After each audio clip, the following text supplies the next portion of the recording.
மாணவர்களே, உங்கள் அனைவருக்கும் எனது வணக்கம். முதல் நிகழ்ச்சியிலே நாங்கள் நுண்ணங்கிலினுடைய தன்மையை பற்றி நாங்கள் பார்த்தோம். இன்றைக்கு அந்த நுண்ணங்கிலினுடைய அடுத்த தனிக்கல புரோட்டிஸ்டாக்களை பற்றி நாங்கள் இன்று பார்க்க இருக்கின்றோம். இப்பொழுது நாங்கள் அந்த பாடத்தை வடிவாக கவனமாக கேட்டு விளங்கிக் கொள்ளுங்கள். உங்களுக்கு நான் சொல்லுகின்ற விடயங்கள் அனைத்தும் உங்களுக்கு என்ஐயால் அடித்து தரப்பட்ட பல நூலை மட்டும் அடிப்படையாக கொண்டது. அவ்வளவும் மட்டும் படித்தால் நீங்கள் நன்கு தேர்ச்சி அடையலாம் என்று கூறிக்கொண்டு நாங்கள் இப்பொழுது பாடப்பரப்புக்கு செல்லுவோம். நாங்கள் இப்பொழுது தனிக்கல புரோட்டிஸ்டாக்களை பற்றி நாங்கள் இப்பொழுது பார்ப்போம். நீங்கள் டைவர்சிட்டியில் பார்த்த அதே புரோட்டிஸ்டாக்கள் தான். அங்கே நாங்கள் அந்த அங்கிகளை 2 வகையாக பிரிக்கிறோம். ஒன்று தனிக்கல புரோட்டிஸ்டாக்கள், மற்றது பல்கல புரோட்டிஸ்டாக்கள் என்று சொல்லலாம். அந்த தனிக்கல புரோட்டிஸ்டாக்களில் நீங்கள் அங்கே கற்றுக்கொண்ட அங்கிகள் 1 அமீபா, 2 யூக்குலினா, 3 பரமேசியம், 4 டயட்டங்கள். இந்த 4ஐயும் பற்றி தனிக்கல அங்கிகள் புரோட்டிஸ்டாக்களாக நீங்கள் அங்கே அவற்றை கற்றிருக்கிறீர்கள். இப்பொழுது நாங்கள் இந்த தனிக்கல அங்கிகளில் பாருங்கள், இவை பல்லினத்துவ உருவவியலுக்குரியது. பல்லினத்துக்குரிய உருவவியல் என்று சொல்லும் பொழுது அவற்றின் உருவங்கள் வேறுபட்டு தான் இருக்கும். ஆனால் அவற்றினுடைய இடப்பெயர்ச்சி முறை, இடப்பெயர்ச்சி அமீபா என்று சொன்னால் போலிப்பாதம், யூக்குலினா என்று சொன்னால் சவுக்கு முளை, பரமேசியம் என்று சொன்னால் பிசிர். அப்போ இடப்பெயர்ச்சி முறை அங்கங்கே கட்டமைப்புகள் பாருங்கள், போலிப்பாதம், பிசிர்கள், சவுக்கு முளை என்பன வேறுபடும். அடுத்ததாக பாருங்கள், இவை ஒன்று தனியனாக இருக்கலாம் அல்லது சமுதாயங்களாக இருக்கலாம். நீங்கள் வெற்றிலே கற்றுக்கொண்டதில் அமீபா தனியன் தான், யூக்குலினாவும் தனியன், பரமேசியமும் தனியன், டயட்டங்களும் தனியனாகவே தான் காணப்படுகின்றன. அடுத்த பாருங்கள், இவை சில இணைந்து இலைகளை உருவாக்கும். நீங்கள் படித்த இந்த உதாரணத்தில் இந்த இலைகளை உருவாக்குற தன்மை இல்லை, இலைகளை உருவாக்குற தன்மை இல்லை. சரி, ரைட். இப்போ அடுத்ததாக நாங்கள் பாருங்கள், அடுத்தது இவை போசனை, இவற்றின போசன முறை அமீபா புறபோசனி, பரமேசியம் புறபோசனி, யூக்குலினா ஒளிப்போசனையும் காட்டும், புறபோசன முறையையும் காட்டும், டயட்டம் அல்கா. ஆகவே அவை ஒளி தற்போசனைக்குரியவை ஆகும். அடுத்தது பாருங்கள், இவையுடைய சுவாசம் ஒன்று காற்று வாழ் சுவாசமாக இருக்கலாம் அல்லது காற்றின்றி அமைத்துக்கு ஏற்கலாம். ஆனால் இவைகள் எல்லாம் பொதுவாக காற்று வாளி அங்கிகளாகத்தான் இவைகள் நாங்கள் கற்பிக்கிறோம், படிப்பிக்கிறோம். சரி பாருங்கள், சில அல்காக்கள் லைக்கன்களாக ஒன்றிய வாளி தொடர்புகள். சில அல்காக்கள் அந்த புரோட்டிஸ்டாக்களில் காணப்படுற சில தனிக்கிரங்கள் ஒன்றிய இன்னொரு அங்கியோடு சேர்ந்து அவற்றோடு சேர்ந்து தான நன்மையை பெற்று அந்த மற்ற அங்கிக்கும் நன்மையை கொடுக்கின்றவையாக காணப்படலாம். மற்றது இவைகளில் லிங்கமுறை இனப்பெருக்கத்தின், அதாவது புணரிகளை தோற்றுவிக்கிறது. இனப்பெருக்கத்தின் போது புணரிகளை தோற்றுவிக்கிறாயிருந்தால் அது ஒரு வகை லிங்கமுறை இனப்பெருக்கமாகும். சிலவற்றில் அரும்புதல் அல்லது பிளவு முறைகள் இனப்பெருக்க லிங்கமில் முறை இனப்பெருக்கத்தை காட்டுகின்றன. இங்கே பாருங்கள், உங்களுக்கு தந்திருக்கிற படம் முதலாவது யூக்குலினா, சவுக்கு முளை, தனி சவுக்கு முளை உள்ள அங்கி பாருங்கள். யூக்குலினா அந்த பிசிறண்டி அடிப்பினால் அவை நீந்தி செல்லும். இவற்றை நாங்கள் கதிர் வடிவமான அங்கி என்று சொல்கிறோம். உருவத்தில் கதிர் வடிவமான அங்கி. மற்றது அமீபா, இவற்றுக்கு திட்டமான உருவம் இல்லை, தன் உருவத்தை அடிக்கடி மாற்றிக்கொள்ளுகின்றது.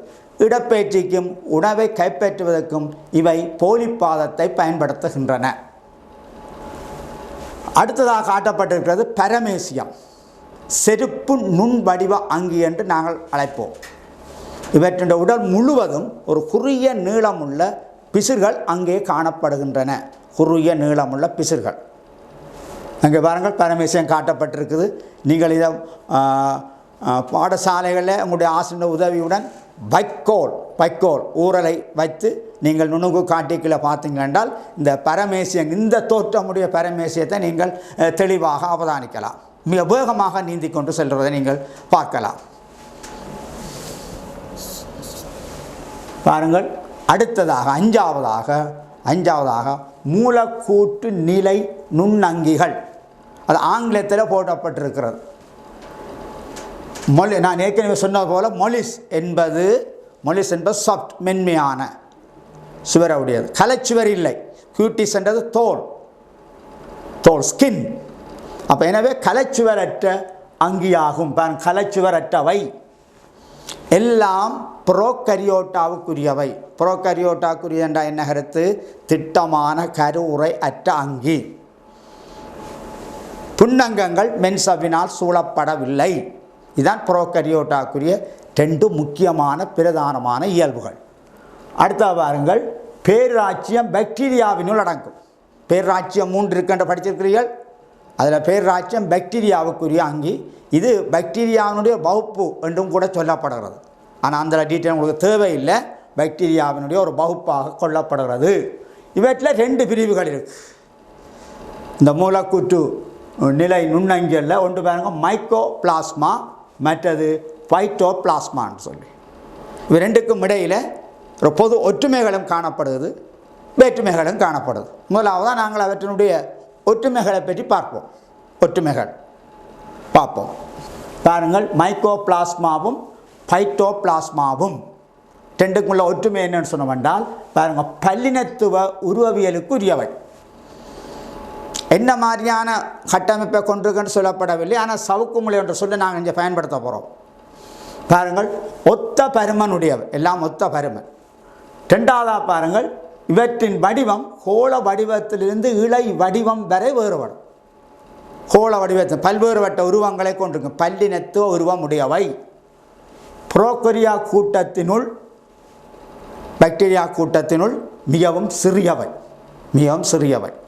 அடுத்தது பாருங்கள், ஒளி நுணுக்கு காட்டினூடாக தென்பட மாட்டாது. ஆகவே அவை இலத்திரன் நுணுக்கு காட்டினூடாகத்தான் நாங்கள் அவற்றை அவதானிக்கலாம். இவ்வளவு இந்த 4 இயல்பும் இந்த பைட்டோபிளாஸ்மாவுக்கும் மைக்கோபிளாஸ்மாவுக்கும் இடையில் உள்ள ஒற்றுமையான பண்புகள். அப்போ சில வேளையில் நாங்கள் இவற்றை எம்சிக்குள்ளே போட்டுட்டு 5வது விடைய முரண்பாடாக போடுவோம். 2 அங்கிலும் காட்டுகின்ற ஒற்றுமை அல்லாத இயல்பு எதென்று போட்டு 5வது இயல்பை போடலாம். இப்படித்தான் கேள்வி வரும். இப்படியான டைப்போடு தான் நீங்கள் பாடத்தை படிக்கணும். சும்மா வறுமையாக பாடமாக்குற மாதிரி இருக்காமல் இதில் எப்படி கேள்வி வைப்பார்கள் என்ற ஜோதிச்சு படித்தல் என்றால் பாடம் இலகுவாக விளங்கும். ரைட், அங்கே பாருங்கள், மைக்கோ பிளாஸ்மா சவுக்கு முளை அற்றவை, சவுக்கு முளை இல்லை. அடுத்த பாருங்கள், விலங்குகளிலும் மனிதரிலும் எல்லாம் ஒட்டுண்ணிகளாகும். எல்லாம் ஒட்டுண்ணி, விலங்குகளிலும் மனிதரிலும். பாருங்கள், அதிக அளவு இவை வளர்ச்சி அடைவதற்கு, இவை வாழுவதற்கு அதிக அளவு சேதன பதார்த்தங்கள் தேவை. வளர்ச்சிக்கு அதிக அளவு சேதன பதார்த்தங்கள் தேவை. அடுத்த பாருங்கள், அவற்றுடைய இனப்பெருக்கம், அரும்புதல், மதுவம் மாதிரி அரும்புதல் அல்லது இருகூற்று பிளவு, அமீபா போன்றோ பாக்டீரியா போன்றோ இருகூற்று பிளவு முறை மூலம் இவை பெருக்கம் அடைகின்றது. அடுத்தது, இவைகள் வாழ்க்கையில் வித்திகளை தோற்றுவிப்பதில்லை. நிறைய வித்திகள் என்ற பெயரில் கன வித்திகள் இருக்கிறது. அதெல்லாம் உங்களுக்கு தேவையில்லை, வித்திகளை தோற்றுவிக்காது. அடுத்தது பாருங்கள், காற்றுவாளி, அதாவது நம்முடைய வாழ்க்கைக்கு சக்தியை பெறுவதற்கு, ஏடிபி சக்தியை பெறுவதற்கு, ஒட்சியேற்ற பாஸ்பேட்டத்துக்கு ஒட்சனை பயன்படுத்துகிறது. அதைத்தான் நாங்கள் காற்றுவாளிகள்னு சொல்லி நேற்று பார்த்தனாங்க. அடுத்தது பாருங்கள், காற்றின்றி வாளிகள், ஒட்சன் இல்லாமலும் வாழக்கூடியதாக இருக்கும். ஒட்சன் இல்லாமலும் வாழக்கூடிய காற்றின்றி வாளி. ரைட், அடுத்த பாருங்க, பைட்டோபிளாஸ்மா பாருங்கள், தாவரங்களில் மட்டும் தொற்றுதல் அடையும். தாவரங்களில் உரிய சாற்றில் காணப்படும். தாவரத்தினுடைய உரிய சாறு சுக்ரோஸை கொண்டு செல்லுகிற அந்த உரிய சாற்றிலே காணப்படுகிறது. செயற்கையான வளர்ப்பூடகங்களில் இவற்றை நாங்கள் வளர்க்க முடியாது. ஒரு உயிருள்ள இளையங்களில் தான் நாங்கள் இவற்றை வளர்க்கலாம். அடுத்த பாருங்கள், வெட்டுக்கிளி. தாவரத்தில் உங்களுக்கு தெரியும், சாற்றை உறிஞ்சுகின்ற பூச்சிகள், அதை தாவரத்தை வெட்டி சேர்த்து ஏற்படுத்துகின்ற வெட்டுக்கிளி போன்ற பூச்சிகளின் உடலினுள் இவை நன்றாக பெருக்கம் அடையும். அடுத்த பாருங்கள், இவையும் காற்றுவாளி, காற்றின்றி வாளி சுவாசத்தை கொண்டிருக்கின்றன. அடுத்தது, இனப்பெருக்கம், அரும்புதல், இருகூற்று பிளவு மூலம் இனம் பெருகும். ஆகவே நாங்கள் இவற்றை 2 இயல்பு, அதாவது காற்றுவாளி, காற்றின்றி வாளியும், அடுத்த பாருங்கள், இனப்பெருக்க முறையும் இவற்றில் காணப்படுகின்ற இது மைக்கோபிளாஸ்மாவுக்கும் பைட்டோபிளாஸ்மாவுக்கும் இடையில் உள்ள ரெண்டுக்கும் ஒற்றுமையான இயல்புகளாகும். சரி, அடுத்ததாக நாங்கள் பார்ப்போம். இந்த வைரஸை உங்களுக்கு எல்லாருக்கும் இப்போ நான் சொல்லவே தேவையில்லை. எல்லாருடைய வாயிலும் ஒரு வயது குழந்தை தொடக்கம் பாட்டி வரை பாட்டன் வரை எல்லாருடைய வாயிலும் கொரோனா வைரஸ் என்று கேள்விப்பட்டிருப்பீர்கள். இப்பொழுது எங்களோட நாடு பெரிய அமர்க்களப்பட்டு கொண்டிருக்க உலகம் பூரா அமெரிக்கா தொடக்கம் அரசன் தொடக்கம் ஆண்டி வரை மாதிரி எல்லாரும் பயந்து நடுங்கி கொண்டிருக்கிற கொரோனா வைரஸை பற்றி நீங்கள் நிறைய கேள்விப்பட்டிருப்பீர்கள். ஒவ்வொரு நாளும் நீங்கள் ரூபாவாணியிலையோ என்னத்திலையோ செய்தியில் நீங்கள் பார்த்து கொண்டிருப்பீர்கள். கொரோனா வைரஸ் கோவிட் என்று சொல்லப்படுறது 19 என்று சொல்கிறது சென்ற ஆண்டு கண்டுபிடிக்கப்பட்ட வைரஸ். இது 10,000 வருடங்களுக்கு முதலே தோற்றுவிக்கப்பட்டதுன்னு சொல்கிறாங்க. இப்பொழுது அது 7வது நிலையை எடுத்திருக்கிறதுன்னு சொல்கிறார்கள். 7வது நிலையை எடுத்திருக்கின்ற ஒரு ஆபத்தான வைரஸாக இருக்கிறது. எல்லா நாடுகளும் ஊரடங்கு சட்டத்தை போட்டு மக்களை எல்லாரையும் வெளி நடமாடாமல் தடுத்து வைத்து கொண்டு இருக்கிறார்கள். சரி, உங்களுக்கு அதனுடைய அந்த டிஸ்டன்ஸ் ஒரு 2 பேருக்கு இடையில் கலைக்கிற பொழுது எவ்வளோ தூரம் டிஸ்டன்ஸ் இருக்கணும், கையை கழுவ வேண்டும், அடிக்கடி சுடுதண்ணீரை குடிக்க வேண்டும், மூத்த கழுவுங்கள் என்றெல்லாம் அடிக்கடி சொல்கிறது எல்லாத்தையும் நீங்கள் கொஞ்சம் கவனமாக கேட்டு வைக்கணும். சில வேளைகளில் உங்களுடைய எக்ஸாமுக்கு ஒரு MCQவை கூட கேட்கலாம், அல்லது ஒரு ஸ்ட்ரக்சரில் சின்ன ஒரு கேள்வியாக கூட கேட்கலாம். வடிவாக தெளிவாக தெரிஞ்சு வச்சு கொள்ளுங்கள். ரைட், பாருங்கள், இது வைரஸ். நான் படிச்சிருக்கிறோம். வைரஸ் எந்த பாவாட்டு மட்டத்தில் எந்த ஒரு மட்டத்திலையும் சேர்க்கப்படவில்லை. அதான் முக்கியமானது. எனவே அவற்றுக்கு ஒரு குறிப்பிட்ட சயின்டிஃபிக் விஞ்ஞான பெயர விதி சட்ட விதி ஒன்றுமே இல்லை. இது ப்ரோகரியோட்டாவோ யூகரியோட்டாவையோ சார்ந்ததல்ல. உயிர் உள்ளதுக்கும் உயிரற்றக்கும் இடைப்பட்ட நிலை என்று கருதுகிறார்கள். அடிக்கடி டிவியில் டெலிகாஸ்ட் பண்ணிக்க பாருங்கள், இது ஒரு தாழ்நிலை அங்கி என்று சொல்கிறார்கள். பாருங்கள், விருந்து வழங்கி களத்துக்கு வெளியே உள்ள போது அணுசேபத்தையோ இனப்பெருக்கத்தையோ காட்டாது. ஆக இதில் காட்டுகின்ற ஒரே ஒரு செயல்பாடு இனப்பெருக்கம். அந்த இனப்பெருக்கம் கூட இன்னொரு உயிருள்ள அங்கியினுள்தான் இவை இனம் பெருக்குகின்றன. இனம் பெருக்கின்ற பொழுது அந்த அங்கிக்கு அந்த களத்துக்கு சேதத்தையும் நோயையும் ஏற்படுத்துகின்றது. இதனால் இவை கட்டுப்பட்ட ஒட்டுண்ணி என்று சொல்லப்படும். கட்டுப்பட்ட கலத்தக ஒட்டுண்ணி சொன்னாதான் சரி. கட்டுப்பட்ட கலத்தக ஒட்டுண்ணி இன்னொரு உயிருள்ள கலத்தில் தான் அவை உள்ளுக்குள்ள புகுந்து அந்த செயல்பாடுகளை முறியடித்து அவர் தனக்கு வேண்டிய புரதத்தையும் தனக்கு வேண்டிய பாரம்பரிய பதார்த்தத்தையும் தொகுத்து அவை அந்த களத்தை உடைத்து கொண்டு வெளியே வருகிறது. அந்த வாழ்க்கை வட்டத்தை நாங்கள் இங்கே பார்க்க போகிறோம். 5 தலையங்கத்துக்கு கீழே நாங்கள் இங்கே பார்க்க போகிறோம். பாருங்கள், இதன் போது உயிர் அங்கிகளின் பாருங்கள் பெருக்கமடை. பாருங்கள், தொற்றுதல் அடைந்த பின்பு பெருக்கமடையும் தொற்றுதலை ஏற்படுத்தும். இது ஒன்று தான் அது உயிருள்ள இக்குரிய சிறப்பியல்பாக நாங்கள் அவற்றை கருதி கொள்கிறோம். மற்றபடி மற்ற உயிரங்கிகள் போல சுவாசமோ கழித்தலோ வேறு எந்த செயல்முறையும் சுவாசித்தலோ எதையும் காட்டாது. இனப்பெருக்கம் ஒன்று தான் அதனால் காட்டப்படுகின்ற ஒரே ஒரு செயல்பாடு. அந்த அங்கே எல்லா இடம் இருக்குது. மண்ணில் இருக்குது, வழியில் இருக்குது. ஆனால் களத்துக்குள்ளே தொற்றினால் மட்டும்தான் நோயை ஏற்படுத்தும். அது வடிவாக விளங்கி கொள்ள வேண்டும். சரி, பாருங்கள், இதை பற்றி பார்ப்போம். ரைட், இங்கே பாருங்கள், நாங்கள் சொன்னோம் ஒரு வைரஸ் இன்னொரு ப்ரோகரியோட்டாவாக இருக்கலாம், யூகரியோட்டாக்களாக இருக்கலாம். இதுக்குள்ளே தான் சென்று தன் உடலை பெருக்கம் அடைய செய்கிறது. ஆகவே ஒரு களத்தினுள் கட்டுப்பட்ட ஒட்டுண்ணி. பாருங்கள், தான் கட்டுப்பட்ட அந்த களம் என்ற சொல்ல அங்கே போடப்படவில்லை. ஏன்னா அவங்களோட வளநூலில் அந்த சொல்ல காணவில்லை. ஆனால் நாங்கள் அப்படித்தான் படிப்பிக்கிறோம். களத்தக கட்டுப்பட்ட ஒட்டுண்ணி. ரைட், அடுத்தது பாருங்கள், 5வது இயலை பாருங்கள். இவை இலத்திரன் நுணுக்கு காட்டினால் மட்டும்தான் அவதானிக்கலாம். உங்களுடைய ஒளி நுணுக்கு காட்டினுடைய பிரிவெளி பெருமானம் படிச்சிருப்பீர்கள். 0.2 மைக்ரோமீட்டர் என்று படிச்சிருக்கிறீர்கள். அதிலும் பார்க்க குறைந்த பெருமன் உள்ளவை என்பதுதான் அதனுடைய கருத்து. இலத்திரன் நுணுக்கு காட்டினூடாக மட்டும் நாங்கள் அவற்றினுடைய உருவத்தை நாங்கள் படிச்சிருப்போம். ஸ்கேனிங் எலக்ட்ரான் மைக்ரோஸ்கோப்பால் அதனுடைய அலகிடும் இலத்திரன் நுணுக்கு காட்டினூடாக நாங்கள் அவதானிக்கலாம். பாருங்கள், எளிமையான கட்டமைப்பு. ஆனால் எளிமையான கட்டமைப்பு தான், ஆனால் மிகவும் சிக்கலான நடத்த உடையவை. இன்றைக்கு தெரியும் உங்களுக்கு, கொரோனா வைரஸ் எங்களை போட்டு அவ்வளோ தூரம் மாட்டி படைக்குது. பாருங்கள், எளிமையான கட்டமைப்பு. பொதுவாக நியூக்ளிக் அமிலங்கள் என்ற மையப்பொருள். அந்த நியூக்ளிக் அமிலம் ஒன்று டிஎன்ஏ இருக்கலாம் அல்லது ஆர்என்ஏ இருக்கலாம். ரெண்டும் இருக்காது. ஒரு வைரஸில் ரெண்டும் இருக்காது.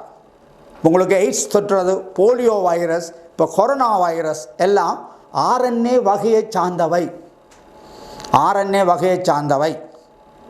அதை சுற்றி உரை இல்லை என்று சொல்கிறார்கள். அதாவது வெளியாளர் கவசம் என்ற மென்சவு காணப்படணும், அது இல்லை என்று சொல்கிறார்கள். ரைட். பாருங்கள், மையப்பொருள் ஒன்றையும் பாருங்கள் அதை சூழ கப்சிட் என்ற ஒரு புரத உரையையும் கொண்டிருக்கும். அப்போ முக்கியமாக வைரஸ் 2 சேதன பதார்த்தங்கள். ஒன்று நியூக்ளிக் அமிலம், மற்றது புரத உரை. கார்போஹைட்ரேட்டோ லிப்பிட்டோ ஒன்றையும் கொண்டிருக்கவில்லை பொதுவாக. ரைட். பாருங்கள், புரத உரை மடல் குறித்த எண்ணிக்கை உள்ள புரத மூலக்கூறுகள், அவற்றை நாங்கள் கப்சோமியர்கள் என்று அழைக்கிறோம். கப்சோமியர்கள் இவற்றை அடிப்படையாக கொண்டு வைரஸ் அங்கே மேலும் பாகுபடுத்தப்படக்கூடியதாக இருக்கிறது. பாருங்கள், ஒன்று வைரஸுகள் பிறப்புரிமை பதார்த்தம் டிஎன்ஏ அல்லது ஆர்என்ஏ ரெண்டையும் ஒன்றாக கொண்டிருக்காது. புரோகரியோட்டா யூகரியோட்டாக்கெல்லாம் ரெண்டையும் கொண்டிருக்கும். பாருங்கள், புரதத்தோப்பு முறையை கொண்டிருக்கா. நான் ஏற்கனவே சொல்லியிருக்கிறேன், இனப்பெருக்கம் என்ற அணுசவை செய்முறையை தவிர வேறு எந்த செய்முறையும் கொண்டிருப்பதில்லை. அப்போ புரதத்தோப்பு செய்முறையை கொண்டிருக்காதபடியினால் பாருங்கள், மேலதிகமாக ஆர்என்ஏக்களையோ அல்லது புரதத்தோப்புக்குரிய நொதியங்களையோ கொண்டிருக்காது. நீங்கள் மூலக்கூட்டு உயிரியலில் புரதத்தோப்பை பற்றி நல்லபடியாக படிச்சிருப்பீர்கள். புரதத்தோப்புக்குரிய நொதியங்கள் எதையும் இங்கே கொண்டிருப்பதில்லை. ஏனென்றால் இவைகள் அந்த விருந்து வழங்கி கலத்தினுடைய நொதியங்களையும் அங்கே உள்ள அமினோ அமிலங்களையும் அங்கே உள்ள ரைபோசோம்களையும் பயன்படுத்தித்தான் தனக்கு வேண்டிய புரதத்தை தொகுத்து கொள்கிறது. சரி, பாருங்கள், ஆர்என்ஏ வைரஸுகள். உதாரணமாக எங்களோட எய்ட்ஸ் வைரஸ் ஆர்என்ஏ வைரஸ், அது எங்களுடைய நிணநீர் குழியங்களை தாக்கி எங்களுடைய உடலில் இருக்கிற நீர்ப்பிணத்தன்மை இல்லாமல் பண்ணுகிறது. இதுதான் எய்ட்ஸ் வைரஸினுடைய தாற்பயம். அப்போ இந்த ஆர்என்ஏ வைரஸ் அங்கே தொற்றுகிற பொழுது அந்த ஆர்என்ஏ வைரஸ் ஆர்என்ஏ தான் உள்ளுக்குள்ளே செல்லும். அந்த ஆர்என்ஏ பிறகு டிஎன்ஏயாக மாறும். அதுக்கு அவர் நொதியம் என்ற கொண்டிருக்கிறார். ரிவர்ஸ் ரான்கிரிப்டேஸ் என்ற நொதியம். அந்த ரிவர்ஸ் மீள் டிஎன்ஏ தான் ஆர்என்ஏ தோக்குறன்னு வளரான் படித்தாங்க. இப்பொழுது இந்த வைரஸ் என்ன செய்யுதுன்னு சொன்னால் ஆர்என்ஏ டிஎன்ஏயாக மாறுகிறது. மாறி தனக்கு வேண்டிய புரதங்களையும் தனக்கு வேண்டிய ஆர்என்ஏக்களையும் உருவாக்கி கொண்டு அவற்றை இணைத்து ஒரு புதிய வைரஸுக்களாக பாக்டீரியா கலத்தை உடைத்து கொண்டு வெளியில் வருது. சரிதானே? ரைட். சரி, பாருங்கள் உருவவியலும் மற்றும் வைரஸின் வகைகளும். உருவவியல் பாருங்கள், 2 விதமான புரத உரையை அடிப்படையாக கொண்டு 2 வகையான சமச்சீர் வடிவங்கள் காணப்படுகின்றன. ஒன்று கெலிகேஸ், சுருளியுருவம் பாருங்கள். மற்றது ஐசோகெட்ரோன், எண்கோணவுரு. இங்கே ஏழுமான அளவு தமிழ் சொல்லை பயன்படுத்தலாம், ஆங்கில சொல்லையும் பயன்படுத்தலாம். நாங்கள் இங்கே தமிழ் அப்படினால எண்கோணவுரு. பாருங்கள், மேலே உள்ள சமச்சீரை அடிப்படையாக கொண்டு வைரஸுகள் 4 வகையான உருவவியல் வடிவங்களை காட்டுகிறது. 4 வகையான உருவவியல் வடிவங்கள். ஒன்று பாருங்கள் டெலிக்கல், மற்ற பாருங்கள் பொலிகெட்ரோன், மூன்றாவது பாருங்கள் சிக்கலானது காம்ப்ளெக்ஸ், 4வது உரை கொண்டது என்பலம். சரி, அப்போ இந்த ஒவ்வொரு வடிவத்துக்கும் ஒவ்வொன்றுக்கும் ஒவ்வொரு வடிவம் இருக்கிறது. அதை நாங்கள் பார்ப்போம். பாருங்கள், கெலிக்கல் வைரஸுக்கள் நீண்ட உறுதியான மீள்தன்மையுடைய கோளுருவமானது. எங்கே இருக்குன்னு சொன்னோம்னால் புகையிலையில் இருக்குது. புகையிலை சித்திர வடிவ நோய் என்று சொல்கிறோம். டிஎம்பி என்று சொல்கிறோம், டொபாக்கோ மொசாய்க் வைரஸ் கோளுருவமானது. அதான் மிக நீளமான வைரஸ். 2வது பாருங்கள் ரேபிஸ் வைரஸ். ரேபிஸ் வைரஸ் என்பது விசர்நாய் கடி. விசர்நாய் கடித்தால் உங்களுக்கு வருகின்ற நோய் விசர் தன்மை ஏற்பட்டு இறக்கும், ரேபிஸ் வைரஸ். 2வது பாருங்க ஐசோகெட்ரோன், ஐசோகெட்ரோன் சமச்சீர் உடையது, எண்கோண ஒரு சமச்சீரை உடையது. அடினோ வைரஸ் எங்களுக்கு தடிமல் ஏற்படுகின்ற வைரஸ் வந்து அடினோ வைரஸ். அடுத்த பாருங்கள் சிக்கலான வைரஸ். இதை பார்க்க போகிறோம். ஒரு வாட்பேத்த வடிவமான பாக்டீரியம் விழுங்கி, இந்த வடிவத்தை நாங்கள் இங்கே பார்க்க போகிறோம். தலை, நடுத்துண்டு, வால், நார்கள் என்றெல்லாம் காணப்படும் ஒரு சிக்கலான வைரஸ். ரைட். அடுத்த பாருங்க பாக்டீரியம் விழுங்கி, பாக்டீரியா பேஜ். சரியோ பாருங்கள், சிக்கலான வைரஸுகள் ஒன்றுக்கும் மேற்பட்ட சமச்சீருடன் மேலதிக கட்டமைப்புகளையும் கண்டது. பாக்டீரியம் விழுங்கி உதாரணம் பாருங்கள், பாக்டீரியா பேஜ். இங்கே பாருங்கள். அடுத்தது உரை கொண்ட வைரஸ். பாருங்கள் அங்கே தரப்பட்டுக்கிறது. இதான் நாங்கள் சொன்ன கெமிக்கல் வைரஸ். கெமிக்கல் வைரஸ் வழியாக பார்த்துக்கொள்ளுங்கள். இங்கே பாருங்கள் வாட்பேத்த வடிவமான காம்ப்ளெக்ஸ் வைரஸ், சிக்கலான வைரஸ். இங்கே பாருங்கள் என்வலப் வைரஸ். இது கிட்டத்தட்ட என்ன நோய்? AIDS, HIV virus. மற்ற பாருங்க இங்கே புரத உரையால் சூழப்பட்டிருக்கிறது. பாருங்கள் நடுவில் ஒவ்வொன்றிலையும் என்ன இருக்கிறது? நீக்குளிக்க அமிலம் இருக்கிறது. அதை சுற்றி புரத உரை காணப்படுகிறது. அவர் அலகலகாக செதில் போன்று படிவடைந்து காணப்படுகிறது. அங்கே என்வலப் வைரஸ் பார்ட்டிகளை பாருங்கள் வெளிப்புறமாக வேறு சில பதார்த்தங்களும் அங்கே காணப்படுது. அதெல்லாம் உங்களுக்கு தேவையில்லை. நீங்கள் இந்த வடிவத்தை மட்டும் விளங்கி கொண்டால் சரி. ரைட்டோ. வைரஸுகளின் 4 வகையான உருவவியல்களை பிரதிநிதித்துவப்படுத்தும் படங்கள் உங்களோட மட்டத்தோடு நின்றா காணும். நீங்கள் AL பாஸ் பண்ணி யூனிவர்சிட்டிக்கு போய் அங்கால நீங்கள் என்னத்தையும் படித்து கொள்ளலாம். ரைட். சரி பாருங்கள், வைரஸுகளின் பெருக்கம். நான் சொன்னேன் வைரஸ் காட்டுகின்ற ஒரே ஒரு செயற்பாடு. திரும்ப சொல்கிறேன், ஞாபகத்தை படுத்துறது. ஏண்டா பரீட்சைக்கு நாள் மிகவும் குறுகிய காலம். நீங்கள் மண்டியை போட்டு உடைச்சி ஞாபகப்படுத்துகிற கஷ்டத்துக்காக நாங்கள் இந்த இப்படியான திட்டம் ஒன்றை உங்களை செய்து தருகிறோம். பாருங்கள், தனியான விருந்து வழங்கி கலத்தினுள் உட்சென்ற வைரஸானது அதனை ஒத்த ஆயிரக்கணக்கான வைரசுக்களாக பெருக்கமடையும். பாருங்கள், எனவே வைரசுக்கள் விருந்து வழங்கிக்கு பாரிய பாதிப்பை பெருக்கமடையக்கு என்ன செய்து கலத்தை உடைத்து விடுது. அந்த கலத்தின் செயற்பாடுகளை சிதைத்து விடுகிறது. எனவே அந்த அங்கிக்கு நோய் ஏற்படும், சேதம் ஏற்படும். ரைட். அங்கே பாருங்கள், இதனால் தீவிரமான நோய்களை தாவரங்கள், விலங்குகள் மற்றும் பாக்டீரியாக்கள் மட்டுமல்ல மனிதனுக்கு இவங்களுக்கு ஏற்படுத்தி கொண்டிருக்கிறது. சுவாச தொகுதியை மிகவும் பாதித்து கொண்டிருக்கிறது. தீவிரமாக ஏற்படுத்தும். வைரசுகள் 2 தெளிவான பொறிமுறைகளில் பெருக்கமடையும். பொறிமுறைகள் என்னென்ன பெருக்கமடைய போன்று பாருங்கள். ஒன்று பகுப்பு வட்டம், விருந்து வழங்கி கலத்தை உடைச்சு சேதப்படுத்துறது. மற்றது பாருங்கள் பகர்ப்பு வட்டம், உடைச்சு கொண்டு வெளியேறுகிறது. அந்த வட்டங்கள் நாங்கள் இப்போ பார்க்க போகிறோம். சரி பாருங்கள், இந்த பகுப்பு வட்டத்தின் போது அங்கே வட்டம் 2 வட்டம் காட்டிருக்காங்க. பகுப்பு வட்டம், பகர்ப்பு வட்டம்னு சொல்லி கலத்தை பகுப்பு செய்கிறது, கலத்தை சேதப்படுத்துறது. அதில் இருந்து உடைச்சு கொண்டு அந்த பாக்டீரியா வைரஸ் திரும்பவும் இன்னொரு தொற்றல் அடையாத கலத்தை போய் தாக்கும். இப்போ அப்படியே வட்டமாக நிகழ்ந்து பல கலங்கள் சேதப்படுத்தப்படுறதை நாங்கள் இங்கே பார்க்கலாம். பாருங்கள், பகுப்பு வட்டத்தின் போது விருந்து வழங்கி கலம் அழியும். பாருங்கள், பகர்ப்பு வட்டத்தின் போது வைரஸின் DNA ஆனது விருந்து வழங்கி கலத்தின் DNAவுடன் இணைந்து கலத்தை பெருக்கமடைய செய்யும். பாருங்கள், அந்த வட்டம் தொடர்பு அங்கே காட்டப்பட்டிருக்கிறது. பாருங்கள், பகுப்பு வட்டம் தெளிவான படிகள் உள்ளன. 5 தெளிவான படிகள் உள்ளன. பாருங்கள் என்னென்னு பாருங்கள். முதலாவது இணைப்பு. வைரஸ் ஒரு பாக்டீரியாவிலே எவ்வாறு தொற்று அடைந்து பெருக்கம் அடைகிறது என்பதை தான் நாங்கள் இதில் விளக்க போகிறோம். பாக்டீரியாவினுடைய ஒரு குறிப்பிட்ட இடத்துல, குறிப்பிட்ட மேற்பரப்பில் தான் போய் அந்த வைரஸ் போய் இணைந்து கொள்ளும். இணைந்து என்ன செய்கிறதுன்னு சொன்னால் அங்கே ஒரு துளை ஒன்றை ஏற்படுத்தும். ஒரு நொதியமண்டை சுரந்து அந்த பாக்டீரியாண்ட அந்த தொட்டப்பட்ட இடத்துல ஒரு நொதியத்தை சுரந்து ஒரு துளை ஒன்றை ஏற்படுத்தும். அந்த துளையின் ஊடாக அங்கே வைரஸினுடைய நீக்குளிக்க அமிலம் DNA இருக்கலாம் அல்லது RNA இருக்கலாம், உள்ளே செல்லும். உள்ளே சென்ற அந்த நீக்குளிக்க அமிலம் DNA RNA பாக்டீரியாவினுடைய DNAயை உடைத்து சேதப்படுத்தும். தனக்கு வேண்டிய DNAயை உருவாக்கி கொள்ளும்.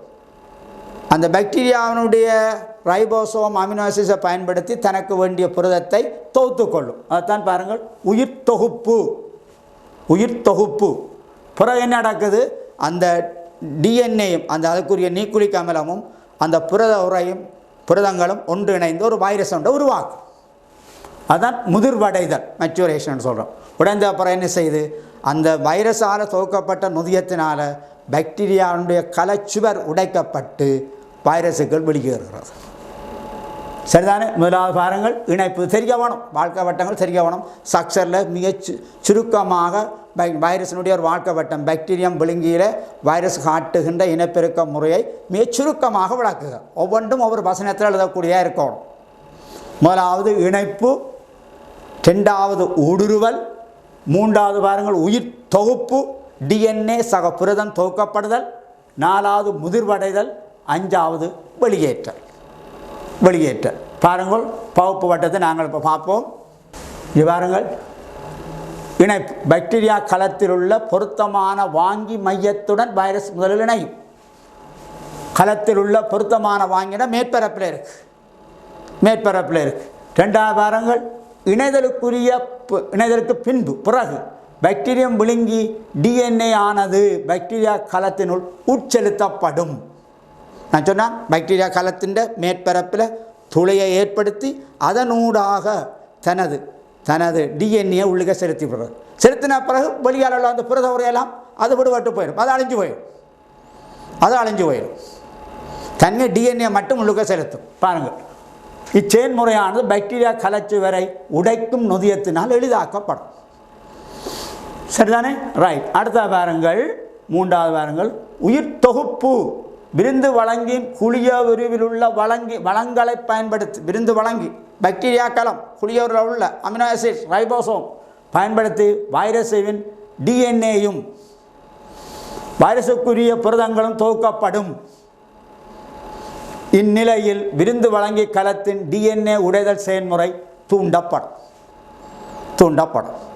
நாங்கள் படத்தில் பார்க்க போகிறோம், தெளிவாக பார்க்க போகிறோம். பாருங்கள் முதிர்வடைதலும் ஒன்று சேர்தல். நாலாவது பாருங்கள் ஒரு தடவை பாக்டீரியம் விழுங்கிக்குரிய டிஎன்ஏயும் புரதங்களும் தொகுக்கப்பட்டால் உடனடியாகவே வைரஸுக்குரிய டிஎன்ஏயும் புரத உரையும் ஒன்று சேர்ந்து முழுமையான ஒரு வைரஸ் துணிக்கைகளை உருவாக்கும். முழுமையான வைரஸ் துணிக்கைகளை உருவாக்கும். இது முதிர்வடைதல் என அழைக்கப்படும். நாலாவது. அஞ்சாவது பாருங்கள் வெளியேற்றல். இறுதியாக பாக்டீரியா கலங்களை உடைத்து கொண்டு விழுங்கிகள் வெளியேறும். சரி பாருங்கள் துவக்கப்பட்ட விழுங்கி வைரசுகள் விருந்து வழங்கி களத்திலிருந்து வெளியேறும். வெளியேறிய வைரசுகள் இன்னொரு பகுப்பு வட்டத்தை அவற்றின் அருகில் உள்ள பாக்டீரியா கலங்களினுள் தொடரும். இங்கே பாருங்கள் உங்களோட கை நூலில் தரப்பட்டிருக்கின்ற விளக்கப்படம் இதுதான். உங்களோட கை நூலில் வளநூல் பாருங்கள். முதலாவது இணைப்பு. பாக்டீரியம் விழுங்கின்ற பாருங்கள் தலை நடுத்துண்டு அடிவட்ட தட்டு வால் நார்களெல்லாம் அப்படியே காட்டப்பட்டிருக்கு. ரெண்டாவது பாருங்கள் விழுங்கி வைரஸின் டிஎன்ஏ உட்புதலும் விருந்து வழங்கி டிஎன்ஏ உடைதலும். பாருங்கள் படம் காட்டியிருக்கு. விருந்து வழங்கி களத்தின் டிஎன்ஏ உடையிறதை காட்டியிருக்கு. பாருங்கள் வைரஸுக்குரிய ஜீனோ நிறமூத்த தொகுதி மற்றும் புரத தொகுப்பு அங்கே நடைபெற படம் ஒன்று விளக்கப்படம் ஒன்று காட்டப்பட்டிருக்கு. சரி அடுத்த பாருங்கள் எல்லாம் ஒன்று சேர்ந்து ஒரு வைரஸை உருவாக்கும். ஒரு வைரஸ் அல்ல, பல வைரஸுகள். அதுக்குரிய புரதமும் அதுக்குரிய ஜீனோமும் சேர்ந்து பல வைரஸுகளை தோற்றுவிக்கும். பிறகு என்ன செய்கிறது? விருந்து வழங்கி களத்தை இவை அழித்து விடுகிறது. பாருங்கள் வைரஸினுடைய படம் தந்திருக்கு. பாருங்கள் தலை வால்நேர் என்றெல்லாம் அசம்பிள் பண்ணப்பட்டு ஒரு முழுமையான வைரஸ் தோற்றுவிக்கப்படுது. அப்போ பாக்டீரியம் விழுங்கி என்று நீங்கள் நினைக்கும் பொழுது விளங்கி கொள்ள வேணும். வைரஸ் பாக்டீரியாவை அல்லது திமிங்கலம் ஒரு மீனை விழுங்கிறது போல விழுங்கவில்லை.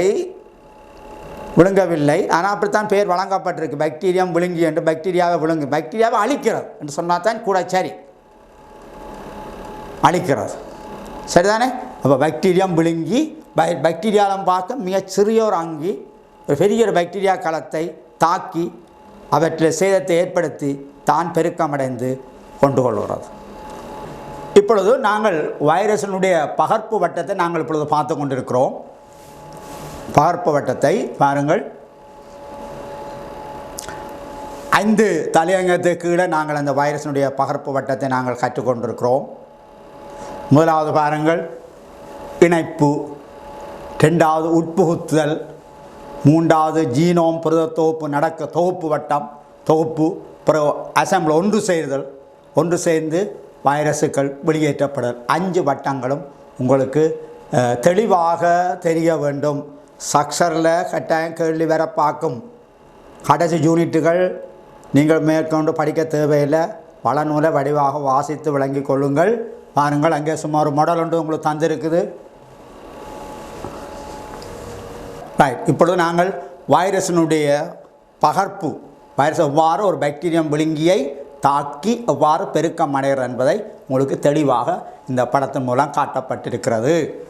ரைட், அடுத்த பாருங்கள் வைரோய்ட் எனப்படுகின்ற இன்னொரு நுண்ணங்கி, மூலக்கூற்றின் இன்னொரு நுண்ணங்கி. பாருங்கள், சிறியது பாதுகாப்பு படையான புரத உரை அற்ற நிர்வாண RNA. முதலாவது பார்த்த நாங்கள் ஒரு நுண்ணங்கி பாக்டீரியான்னு சொன்னோமென்றால் 4 அடிப்படையான பதார்த்தங்களையும் கொண்டிருக்கிறேன் நாங்கள் அறிஞ்சிருக்கிறோம். புரதம், லிப்பிட்டு, கார்போஹைட்ரேட், நீக்குளிக்க அமிலம். பிறகு அடுத்த நுண்ணங்கியை பார்த்தோம் வைரஸில் தனியாக முக்கியமாக புரதமும் நீக்குளிக்க அமிலமும் காணப்படுது. இப்பொழுது நாங்கள் பார்க்குற இன்னும் ஒரு அங்கி வைரோய்ட்னு சொல்லப்படுற அங்கி தனியாக RNA மட்டும் கொண்டிருக்கிறது. RNA மட்டும் கொண்ட துணிக்கைகள் வைரோய்ட். வைரஸிலும் சிறியது, அதீத நுணுக்கு காட்டிக்குரியது. அதனுடைய பருமன் தந்திருக்கிறோம் 10 தொடக்கம் 20 நானோமீட்டர் பருமனுடையது. அடுத்த பாருங்கள், விருந்து வழங்கி கலத்தின் வளங்களை பயன்படுத்தி அவற்றினுள்ளேயே பெருக்கம் அடையும். வைரஸை போல அந்த விருந்து வழங்கி கலத்தினுள்ளே தான் பெருக்கம் அடைகிறது, அவற்றினுடைய வளங்களை பெருக்குகிறது. பாருங்கள், ஆயினும் வைரோய்ட் எவ்வித பரம்பரை அலைகளையும் கொண்டிருக்கவில்லை. அதான் அதில் முக்கியமானது. எவ்வித பரம்பரை அலகையும் கொண்டிருக்காது, தனிப்பட்ட ஒரு சிறப்பியல். பாருங்கள், அவற்றின் பெருக்கத்துக்கு தேவையான சமிக்கைகளை மட்டும் காவும். அடுத்தது, தாவரங்களில் மட்டும் தொற்றில் அடைகின்றன, விலங்குகளுக்கு தொற்றில் அடைவதில்லை. பாருங்கள் பிள்ளைகள், திரும்பி வைராய்ட்ஸினுடைய இயல்புகள் அங்கே 6 உங்களுக்கு இயல்பு தரப்பட்டுள்ளது. இந்த 6 வசனத்தையும் வச்சுக்கொண்டு எப்படி நாங்கள் ஒரு பல்தேர்வு வினாவை உருவாக்கலாம், இதைத்தான் இங்கே யோசிக்கணும். எப்படி அவர்கள் உருவாக்குவார்கள்? இந்த 6 இயல்பையும் வைத்துக்கொண்டு பின்வரும் இயல்புகளில் எது வைராய்ட்டுக்குரிய சிறப்பியல்பு, அது வைராய்ட்டுக்குரிய இயல்பை காட்டுகிறது, அல்லது வைராய்ட்டுக்குரிய இயல்பு அல்லாதது எது என்று சொல்லி உங்களை கேள்வி கேட்கலாம். சரி, எப்படி கேள்வி வரும் முழுச தேவையில்லை. இப்படியே வசனத்திலே வச்சுக்கொண்டு நீங்கள் பாடமாக என்ன சரி, உங்களை கடுமையாக கேள்வி செக் பண்ண மாட்டார்கள். ரைட், அடுத்ததாக பாருங்கள் பிரியோன். இது ஒரு பொல்லாத வியாதி. இது என்னத்தால் ஆனது? பாருங்கள், பிரியோன் ஒன்றா என்ன என்று கேட்டிருக்கிறாங்க. பிரியோன் ஒன்றா என்ன? பாருங்கள், ஒரு புரத துணிக்கை, புரதத்தாலான தொற்றக்கூடிய துணிக்கை. தொற்றக்கூடியன்னு சொன்னால் எங்களுக்கு பாதிப்பை, நோயை ஏற்படுத்தக்கூடிய துணிக்கை என்பதான் கருத்து. புரதத்தாலான DNA கொண்டிருக்கவில்லை, RNA கொண்டிருக்கவில்லை. யாருக்கு பாதிப்பை ஏற்படுத்தும்? முக்கியமாக பறவைகள், முளையூட்டிகள், மனிதன். முளையூட்டின்னு சொல்லியிருக்க மனிதன் முக்கியமாக தரப்பட்டிருக்கிறது. மனிதன் மூளையில் போய் துளையை ஏற்படுது, ஓட்ட போடுது. அதன் பேர் சொல்ல போகிறோம். பாருங்கள், வைரஸை விட சிறியவை. பாருங்கள், நீக்குளிக் அமிலம் இல்லாமலே வாழக்கூடியது. அந்த விருந்து வழங்கி கலத்தினுடைய DNA பயன்படுத்தி வாழக்கூடிய, அத்துடன் பகற்படையக்கூடிய நோயாக்கி பெருக்கமடையும். அடுத்த பாருங்கள், விருந்து வழங்கியின் பரம்பரை அலையின் துணை கொண்டு, பார்த்தீங்களா, அவற்றினுடைய DNA கொண்டு பகற்படைந்து பிரியோனின் புரதத்தையும் அவற்றை கொண்டே தொகுத்து கொள்ளும். எல்லாம் அதுக்கு விருந்து வழங்கியெல்லாம் மாமியார் வீடு மாதிரி எல்லாம் அங்கேயே அதற்கு எல்லாம் கிடைக்கிறது. இது ஒரு பொல்லாத நோய். மனிதன் மூளையில் ஓட்டையை போடுது. பாருங்கள், பறவை காய்ச்சல் என்று கேள்விப்பட்டிருப்பீர்கள். சில நாடுகளில் லட்சக்கணக்கான கோழிகளை அழித்திருக்கிறார்கள் இந்த நோய்க்கு பயந்து. பாருங்கள், இவை சில பறவைகளிலும் முளை ஊட்டிகளிலும் நோயை ஏற்படுத்தும் ஏதுக்களாக காணப்படுகிறது. பறவைகள் சில வேளையில் ஒரு கண்டம் விட்டு கண்டம் பறந்து போகிற பொழுது எச்சங்களை போடுது. அந்த எச்சங்களில் இவ்வாறான பிரயோகங்கள் இருக்கிறதா சொல்லுகிறார். அப்போ அங்கே வாழுகின்ற மக்களுக்கு, அந்த கீழே எச்சம்புள்ள இடத்துல வாழுகிற மக்களுக்கு அந்த நோய் தொற்றிக்கொள்ளலாம். சரியோ பாருங்கள், இவர்கள் எல்லாம் நரம்பு சம்பந்தமான நோயாக்கிகள். நரம்பு சம்பந்தமானது அண்டா முக்கியமாக மூளைத்தொகுதி. பாருங்கள், முதலாவது டிரான்ஸ்மிசிபிள் ஸ்பொஞ்சிஃபார்ம் என்செஃபலோபதிஸ், TSES கேள்விக்கு வந்திருக்குது. மூளையில் பெரிய வெற்றிடங்கள், ஓட்டைகள், கடற்பஞ்சு மாதிரி, கடற்பஞ்சுன்னு சொல்கிறோம், பொரிஃபரான்னு சொல்கிறோம். அதில் உடல் முழுக்க ஓட்டை துவாரம், அதுக்குள்ள தண்ணி வந்து வெளியேறி கொண்டிருக்கு. அதே மாதிரி மூளையில் ஓட்டைகளை போட்டு கடற்பஞ்சு போன்ற தோற்றத்தை தரும். அதான் கருத்து. ரெண்டாவது பாருங்க, மேட் கவ் டிசீஸ். இது மந்தைகளில் ஒரு ஆபத்தான நோயாக இனம் காணப்பட்டது. அடுத்த மூன்றாவது பாருங்கள், குர்ஸ்ஃபெல்ட் ஜக்கோப் டிசீஸ், CJD என்பது எல்லாம் தெரிய வேணும். எல்லாம் கேள்விக்கு வந்தது. சரியோ, புரியோன்களினால் ஏற்படும் ஒரு மனித நோய். சரி, மனித நோய். பாருங்கள், இளையம் அல்லது அங்கம் மாற்றி நடப்படும் போது, நாங்கள் ஒரு ஆளுக்கு ஒரு ஈரலில் பாதிப்புண்டா இன்னொரு ஆள் ஈரலை விட்டு இங்கே மாத்திரம். ஹார்ட் கூட எங்களுக்கு சொல்லி கேள்விப்பட்டிருப்போம். ஹார்ட் இதயம் மாற்றீடு சிகிச்சை அல்லது குருதி இழப்பு ஏற்பட்டிருந்தால் இன்னொரு ஆண்ட குருதியை வேண்டி நாங்கள் எங்களை செலுத்துகிறோம். சரி, இப்படியான சந்தர்ப்பங்களில் அவருக்கு அந்த விருந்து டொனர் வழங்கியில் இருந்திருந்தால் அந்த நோய் இவருக்கு இலகுவாக தொற்றிக்கொள்ளும். பாருங்கள், தொற்றுக்கள் மாட்டிலிருந்து மனிதனுக்கு கடத்தப்படலாம். மாட்டிறைச்சி, மாட்டுப்பால் சாப்பிடும் பொழுது மாடுகளிலே இந்த நோய்கள் இருக்கலாம். பாருங்கள், நோய் இந்த மனிதனுக்கு கடத்தப்படலாம். அப்போ இந்த மிருக இறைச்சிகளை சாப்பிட விட்டு மரக்கறியை சாப்பிட்றாங்களுக்கு இந்த நோய்கள் ஏற்படாது. இதான் முன்னோர்கள் சொல்லி வச்சிருந்தார், மரக்கறியை சாப்பிடுங்கன்னு. இல்லை, சரி பாருங்கள், நோயாக்கி முகவர்கள். இது உங்களோட ஆசிரியர் வழிகாட்டி நூலில் போடப்பட்டிருந்தது. அந்த பாயிண்ட்ஸை நான் இங்கே வந்து போட்டிருக்கிறேன். நோயாக்கி முகவர்கள், ஏஜென்ட்கள், வைரஸ், வைராய்ட் பிரயோகங்கள் என்று தந்திருக்கிறோம். நான் ஏற்கனவே உங்களுக்கு குறிப்பிட்டது போல் மைக்ரோபயாலஜி தொடர்பாக, நுண் உயிரியல் தொடர்பாக உங்களுக்கு 4 ப்ராக்டிகல் இருக்குன்னு சொன்னால், அதை தான் நாங்கள் தந்திருக்க சில அடிப்படையான ஆய்வு கூட தொழில்நுட்பங்களை தேடி ஆய்வர். இது நீங்கள் உங்களது பாடசாலையில் சென்று நீங்கள் உங்களோட பயாலஜி டீச்சரை கொண்டு இந்த ப்ராக்டிக்கலை நீங்கள் எப்படியோ செய்து பார்க்கணும். ஒரு காலாவது நீங்கள் எல்லாருமா சேர்ந்தாவது ஒரு ப்ராக்டிக்கலை செய்து பார்க்க வேண்டும். முதலாவது பாருங்கள், நாங்கள் அந்த நுண்ணங்கியல் ஆய்வுக்கூடத்தை நாங்கள் என்னத்தை பார்க்க போகிறோம் என்றால், நுண்ணங்கியல் என்ற உருவவியல் மைக்ரோஸ்கோப், மற்றது உயிர் ரசாயனவியல் இயல்புகள். நாங்கள் வளர்ப்பூடம் தயாரிக்கிற படிக்க போகிறோம். அதில் வச்சுக்கொண்டு நாங்கள் அவற்றை வளர்த்து நாங்கள் அவற்றினுடைய அடையாளம் காண்ற செயற்பாட்டை மேற்கொள்ள வேண்டும். சரி பாருங்கள், தேவையான நுண்ணங்கிய வளர்க்கும் போது செயற்கையான வளர்ப்பூடகங்கள் நாங்கள் 2 வளர்ப்பூடகம் இருக்குது.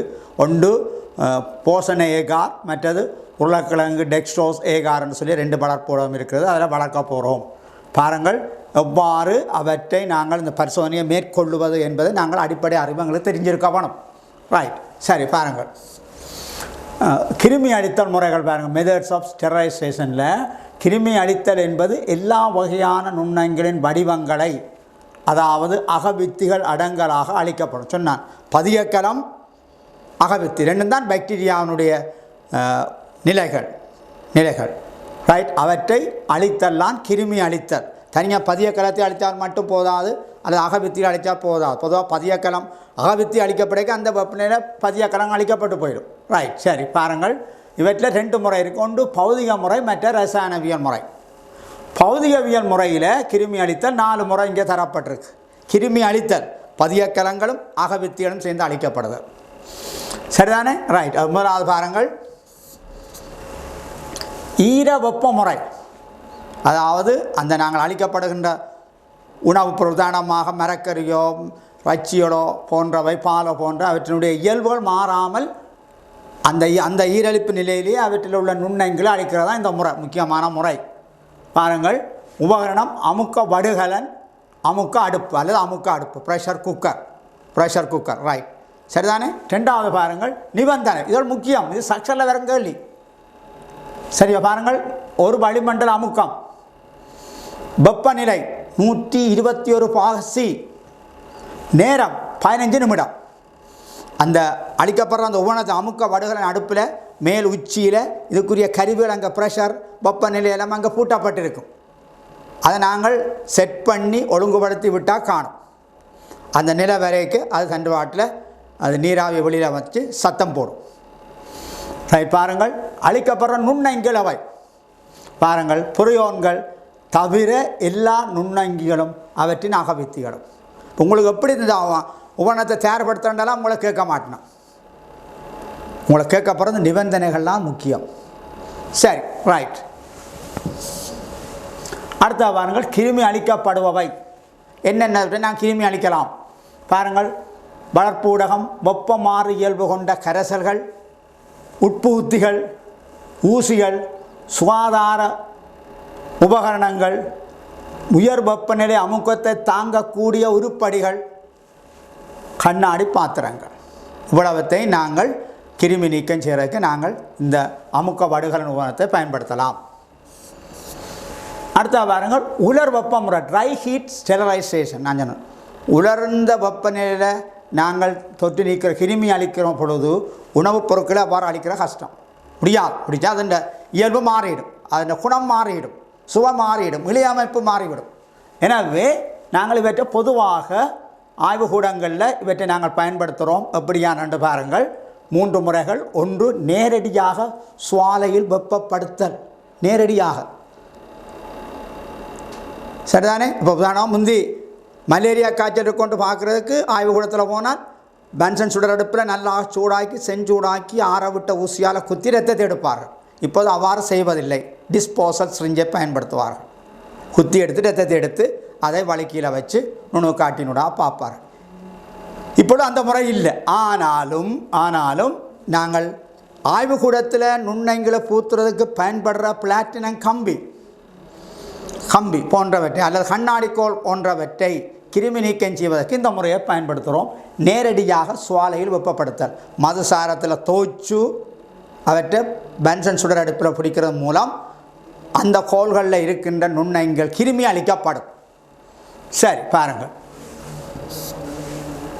2வது பாருங்கள், எரித்து சாம்பலாக்கி அளித்தல். எரித்து சாம்பலாக்கி, இது வைத்தியசாலையில் மேற்கொள்ளப்படுறது. வைத்தியசாலையில் நோயாளிகளுடைய ஆடைகள் பாருங்கள், ஆடைகள் அல்லது அவற்றுடைய கழிவுகளை அழிவுகளை அழிப்பதற்கு கனல் அடுப்பு பயன்படுத்தப்படும்.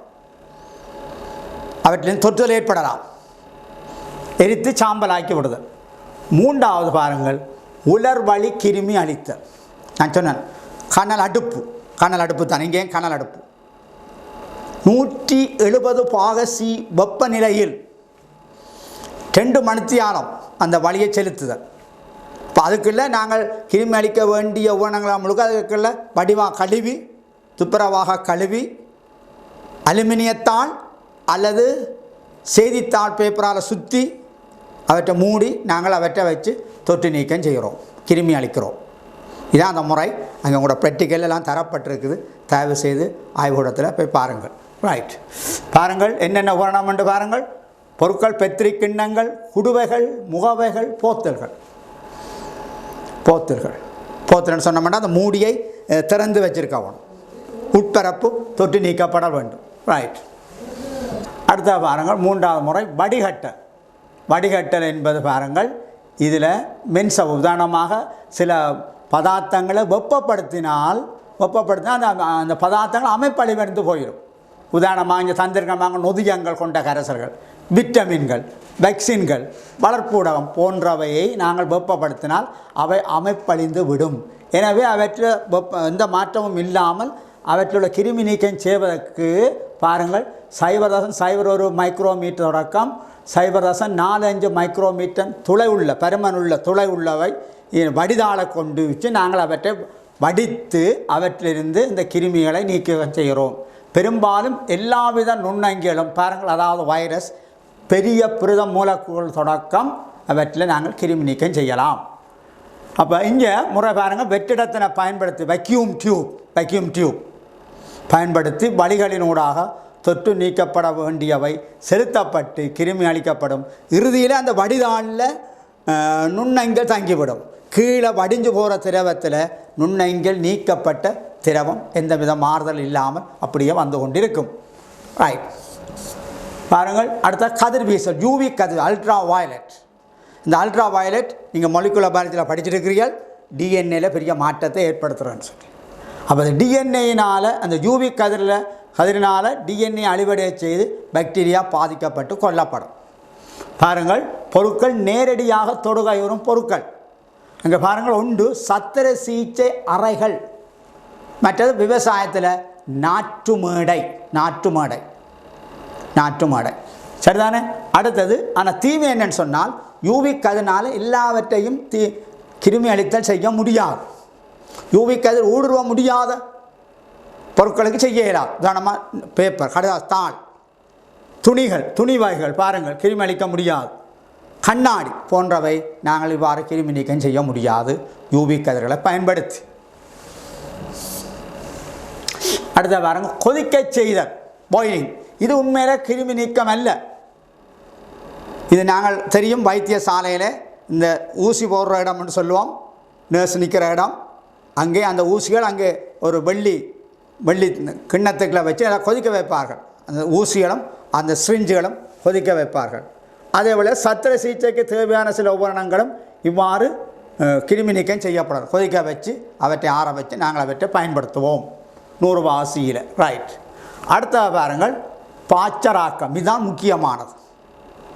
பாய்ச்சராக்கம் பாருங்கள். இம்முறையில் பியர், வைன், பால் என்பவற்றின் பழுதடைதலை ஏற்படுத்தும் நுண்ணங்கிகள் பழுதடைதலை ஏற்படுத்துகிறது. முழு நுண்ணங்கிலும் அங்கே கொல்லப்படவில்லை, அகவித்தியல் முழுக்க அழிக்கப்படவில்லை. அவற்றை நீண்ட காலம் இழையமைப்பு மாறாமல், சுவை மாறாமல், மனம் மாறாமல் வைத்திருக்கிறதுக்காக கொல்லப்படுகிறது.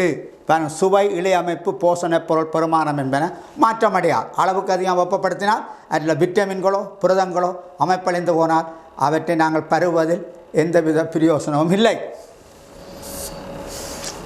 பாருங்கள், பாய்ச்சராக்கப்பட்ட பால் தெரிய வேணும்.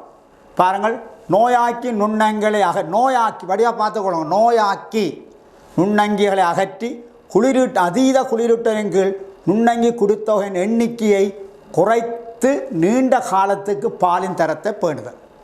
இவை அதிகமாக குளிரூட்டலில் வச்சிருக்கப்படும். நாங்கள் தேவையான பொழுது அவற்றை எடுத்து பேக்கெட்டில் வச்சு 2-3 மணி அதுக்கு பிறகு பயன்படுத்தலாம். நீண்ட நேரம் வச்சிருந்தால் பழுதடைந்து விடும். அங்கே அழிக்கப்படாத நுண்ணங்கள் இருக்கும், அவற்றினால பால் பழுதடையலாம். சரி, பாருங்கள், அங்கே குறுகிய நேர உயர் வெப்ப முறை. பாருங்கள், high temperature, short time, HTST, high temperature, குறுகிய நேர உயர் வெப்ப முறை. பாருங்கள், 172 வாசியில் 15 செகண்ட்கள் வைத்திருக்கப்படும். ரெண்டாவது பாருங்கள், நீண்ட நேர தாழ் வெப்பநிலை. பாருங்கள், LTLT, லாங். பாருங்கள், நீண்ட நேரம், லாங் டைம், லோ டெம்பரேச்சர், தாழ் வெப்பநிலை. சரி, பாருங்கள், தாழ் வெப்பநிலையில் நீண்ட நேரம் வைத்துக் கொள்ளப்படும் முறை 63 பாசியில் 30 நிமிடங்கள். இந்த நிபந்தனைகள் எல்லாம் உங்களை பொறுத்தவரையில் ஞாபகத்தில் வைத்திருக்கப்பட வேண்டும். இதில் என்ன முறை இருக்கு பாருங்கள், அல்ட்ரா ஹீட் டெம்பரேச்சர் என்று சொல்வது. அதி உயர் வெப்பநிலையில் பாய்ச்சராக்கத்தில் கிருமி அழிக்கப்படும். இது அழிக்கப்பட்டால் பாருங்கள், இப்போ ஏறக்குறைய 140 வாசி வெப்பநிலையில் 5 செகண்ட்களுக்கும் குறைவாக நீராவியினால் விசிறி அடிக்கப்படும். ஒரு அனுகூலம் என்னென்றால் அதீத குளிரூட்டல் இல்லாமல் பல மாதங்களுக்கு வச்சிருக்கலாம். ஃப்ரிட்ஜில் வச்சிருக்க தேவையில்லை. பால் போத்தில் பார்த்துருப்பீர்கள், பால் சாலையிலேருந்து பால் போத்தில் பால் வருது, ஃப்ரிட்ஜில் இல்லாமல் வச்சுருக்கிறோம். மற்றபடி அழிக்கப்பட்ட பால்கள் ஃப்ரிட்ஜில் குளிரூட்டியில் வச்சிருக்கப்பட வேண்டும். இதுதான் இதில் உள்ள அனுகூலம், நன்மை. இனி அடுத்தது நாங்கள் பார்ப்போம். பௌதிக முறையை பார்த்துட்டோம். ரசாயன முறை கிருமி அழித்தலை நாங்கள் பார்க்க போகிறோம். பெரும்பாலான ரசாயன கிருமி அழிக்கும் ஏதுக்கள் பாருங்கள், நுண்ணங்கின்ற குடித்தொகையை நன்றாக குறைந்த மட்டம் வரை வைத்திருக்க பயன்படும் நோயாக்கிகளின் பதிய உருவங்கள் அளிக்கப்படும். நாங்கள் இந்த ரசாயன முறையில் கிருமி அழித்தலில் 2 விதமான கெமிக்கல்ஸ் ரசாயனங்களை பயன்படுத்த போகிறோம். ஒன்று எதிலீன் ஆக்சைடு, எதிலின் ஆக்சைடு மற்றும் குளோரின் இரு ஆக்சைடை நாங்கள் பயன்படுத்த போகிறோம். எதிலின் ஆக்சைடை நாங்கள் பார்த்தவங்களை எங்கே பயன்படுத்துகிறோம் என்றால் இந்த வைத்தியசாலைகளில் நோயாளிகள் பயன்படுத்தின இந்த மெத்தைகளுக்குள்ள நுண்ணங்கிகள் காணப்படும்.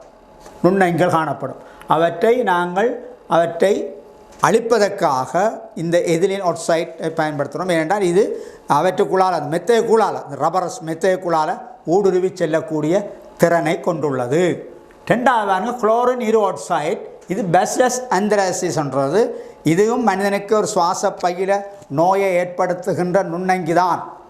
ஆந்த்ராசிஸ் மனிதனுக்கு தொற்று ஏற்படுத்தக்கூடிய வகையில் எதிரிகள் பயன்படுத்துகிறார்கள் இந்த நோய் கிருமிகளை. சரியா பாருங்கள், இது மூடிய கட்டிட பரப்புகளில் இந்த நுண்ணங்கிகள் இருக்கலாம் என்று சந்தேகப்பட்டால் அவற்றை விசிறுகிறார்கள்.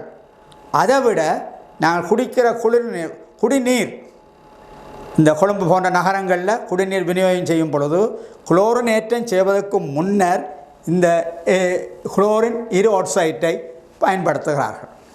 சரி பாருங்கள், அடுத்தது வளர்ப்பூடம். இதுதான் ப்ராக்டிக்கல். உங்களோட 35வது ப்ராக்டிக்கல் இதுதான். நாங்கள் ப்ராக்டிக்கலுக்குரிய முழு விவரம் இங்கே சொல்ல மாட்டோம், அடிப்படையை மட்டும் சொல்கிறோம். பாருங்கள், இந்த போசனை பதார்த்தம் ஒரு வளர்ப்பூடகம் நுண்ணங்கிகளுக்கு வளர்ச்சிக்கு வேண்டிய இடத்தையும் போசனையையும் வழங்குதெல்லாம் இந்த வளர்ப்பூடகத்தின் பிரதானமான பங்களிப்பு. ரைட், அங்கே பாருங்கள். அப்போ இந்த வளர்ப்பூடகத்தை பொறுத்த அளவில் நுண்ணங்கிகள் 3 வகைப்படும். பாருங்கள், வளர்க்க முடியாத நுண்ணங்கி, வளர்ப்பூடகத்தில் வளர்க்க முடியாத நுண்ணங்கிகள். ரெண்டாவது பாருங்கள், எந்த வளர்ப்பூடகத்திலும் வளர்க்கத்தக்கவை. மூன்றாவது விசேட ஊடகத்தில் வளர்ப்பவை. இவற்றை நாங்கள் எந்த வளர்ப்பூடகத்திலும் வளர்க்கத்தக்க இந்த பாக்டீரியா ஃபங்கஸை மட்டும் நாங்கள் இப்பொழுது இங்கே எவ்வாறு இந்த வளர்ப்பூடகம் தயாரிக்கின்றதை பற்றி பார்க்க போகிறோம். பாருங்கள், திண்ம வளர்ப்பூடகம் தயாரித்தல். திண்ம வளர்ப்பூடகம் ஒன்று இருக்குது, திர வளர்ப்பூடகம்னு ஒன்று இருக்குது. திர வளர்ப்பூடகத்தை வளர்த்தால் நுண்ணங்கியை கண்டுபிடிக்க இயலாது. அது திரவத்தில் எங்கேயும் இருக்கலாம். அப்போ ஆராய்ஞ்சு எடுத்து கண்டுபிடிக்கிற வேலை கஷ்டம். அதுக்காக திண்ம வளர்ப்பூடகம் என்றால் நுண்ணங்கி அந்த குறித்த இடத்திலே இருந்து பெருகி கொண்டிருக்கும். அந்த வளர்ப்பூடகம் ஒரு சமுதாயத்தை உருவாக்கும். அந்த சமுதாயத்தினுடைய வடிவம் கோலங்களை வச்சுக்கொண்டு நுண்ணங்கி இதுதான் என்பதை எங்களால் இலகுவாக நுணுக்காட்டி இல்லாமல் கண்டுபிடிக்கலாம். அதுக்காக நாங்கள் அங்கே ஏகார் என்ற வளர்ப்பூடகத்தை பயன்படுத்துகிறோம்.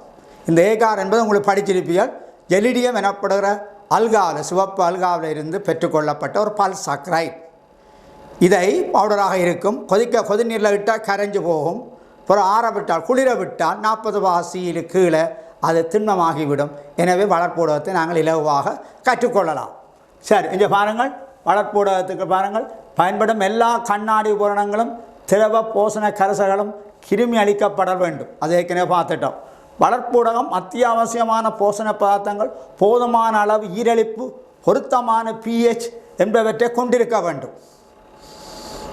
pH மாற்றத்தினால நாங்கள் நுண்ணங்கிகளை அழிவடைய செய்கிறோம். ரைட், அடுத்த பாருங்கள், வளர்ப்புடன் 2 வகை. ஒன்று போசனை ஏகார். பாருங்கள், பாக்டீரியா வளர்ப்பு, இதுதான் முக்கியம். இது ஒரு முறை ஃபைனலுக்கு வந்த பொழுது போசனை வளர்ப்பூடங்கள் 2 வகையை தெரிஞ்சு கேட்ட பொழுது மாணவர்கள் எல்லாரும் என்ன என்று எழுதினார்கள். புள்ளி வழங்கப்படவில்லை. ஏனென்றால் அவர்கள் புரோசமாக கருதினார்கள். என்ன என்பது மாணவர்கள் நியூக்ளிக் அசிட் என்று நினைச்சு கருதிப்படி எழுதியிருக்கிறோம். ஆனபடியால் நீங்கள் போசனை வளர்ப்பு ஊடகம் என்று பஞ்சிப்படாமல் எழுதுங்க. போசனை வளர்ப்பு ஊடகம். ரெண்டாவது உருளைக்கிழங்கு டெக்ஸ்ட்ரோஸ் ஏகார், பொட்டேட்டோ டெக்ஸ்ட்ரோஸ் ஏகார், PDA.